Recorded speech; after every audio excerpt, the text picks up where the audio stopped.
कविता kitchen Maithili में अहाँ सबके स्वागत है। आइ हम बनाए पुदीना नींबू पानी। तो चलू शुरू करे छी। तो सबसे पहले हम एत पर एकटा मिक्सर जार लेलू हैं। एमे डालब आधा कप पुदीना के पत्ता। पुदीना पत्ता के बढ़िया से पानी से साफ कर लेलू हैं। 2 चम्मच नींबू के रस डाल देब। 4 चम्मच चीनी डाल देब। 4 से 5 बर्फ के टुकड़ा डाल देब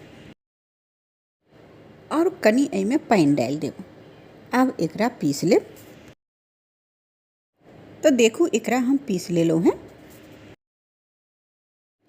अब एकटा बाउल लेब और ए बाउल में एक छलनी के सहायता से एकरा छान लेब। देखू तो देखू हम छान लेलो हैं। अब हम गिलास लेब और एक गिलास में 4 से 5 बर्फ के टुकड़ा डाल देब और अब एमे पीसल पुदीना डाल देब जकरा छन्ने छलो हैं। अब एमे नींबू के स्लाइस डाल देब और 1 से 2 पुदीना के पत्ता डाल देब और ऊपर से नींबू लगा देब। तो लिया ठंडा ठंडा पुदीना नींबू पानी बनकर तैयार है। इस शरबत बनाकर अहाँ सब एक बेर जरूर ट्राई करब और हमरा कमेंट करके बताएब कि अहाँ सबके इस शरबत के रेसिपी केहन लागल।